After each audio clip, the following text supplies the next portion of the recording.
Hello YouTube, my name is Rutger Steenbergen, also known as De Facto Techno, and in this tutorial I'm gonna demonstrate how to program chords with the stamp tool in FL Studio. I have an empty pattern right here. This is an empty pattern, and I've inserted a copy of Silent 1 on this channel, but you can use any virtual synthesizer you like. I'm gonna open the piano roll with F7, or in this case with this knob, and now I can program a chord here. I can do so manually, but I can use the stamp tool as well. So I click on the stamp tool, and here you have a few options, chord options, and I'm gonna choose a simple minor chord. So I've selected the stamp tool minor, and now I'm gonna click on the C, and that's this one. And now with just one click it inserted a C minor chord, and it sounds like this.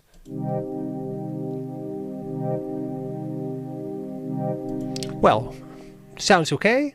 So let's try again. I click on the stamp tool, and right now I'd like to insert a minor 7th chord, and I'm gonna program this one on the F note, the F root note. And altogether it sounds like this.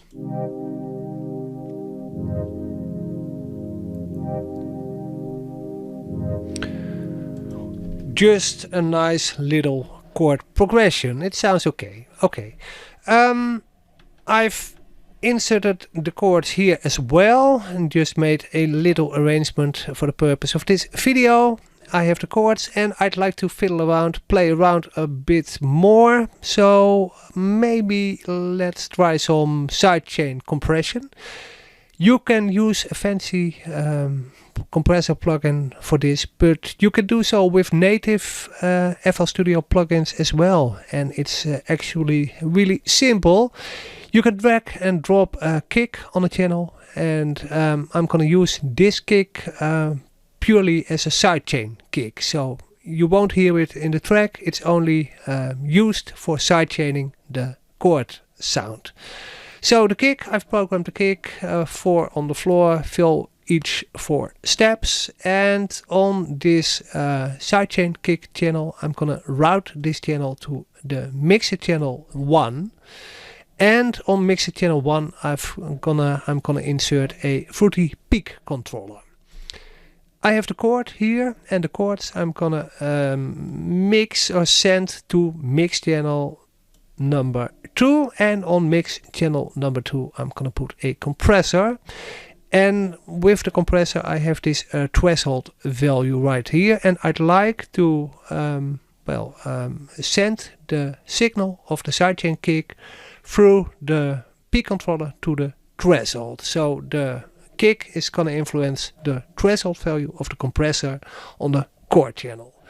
That's a lot of talking, but I'm gonna show you how it sounds in a few seconds. I click on the threshold button right here, right mouse button, link to controller, and here I can select an internal controller, and I'm gonna select the peak controller, peak. I've inserted on channel 1, and here you can type in something, you can click here as well, but I know this is the right formula, so 1 minus input, and that's correct. So when I click on accept right now, I can select the kick channel and the silent channel, and there's one final thing I'd like to do, and then I'm gonna let you hear how it sounds. The peak controller, normally the kick sounds, but I'm using this kick only to sidechain the chord sound, so I'm gonna mute this one. So I don't want to hear this kick, it's only used to sidechain the chord of this channel. Okay, let's see how it sounds. And you can see so in the number 2, the compressor as well. You see the kick is playing with the threshold. You can play around with the ratio as well. The higher the ratio, the more compression, and you can play with the volume of the sidechain kick channel as well. And now you see it's really hard pumping. The threshold is really high.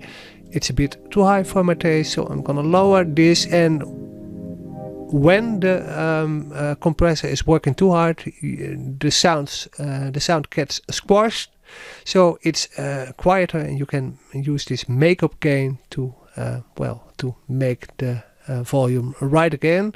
So I'm going to demonstrate that as well. When I push this button, I can use this gain, the makeup gain, to put it back to the same volume. Now maybe a little less compression, and this is quite okay. Okay, that's the idea. I can play around with the sound as well, maybe a little lower the cutoff frequency, and I've inserted a simple kick. Let's see how this sounds.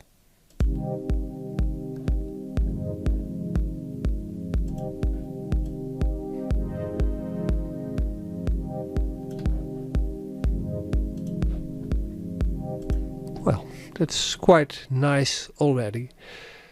Another instance of silent one with a simple bass patch, and that's a nice thing about FL Studio. When you're programming notes in the same pattern, you can see the notes of other parts of this pattern. So this is the bass note, the C note of the other part, and this is the F, the bass note of the second chord. This one is a little too low for my taste, so I'm gonna put this one an octave higher, F3, and I can send this channel to the compressor as well.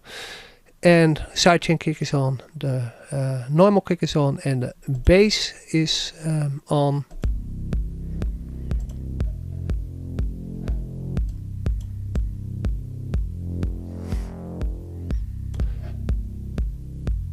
Well, maybe in the final track I can play around with cutoff automation just to make it a bit more tense, and the sound a little different at some point in the track, but you get the idea. I'm gonna select this one as well, the chords, and see how they all sound together.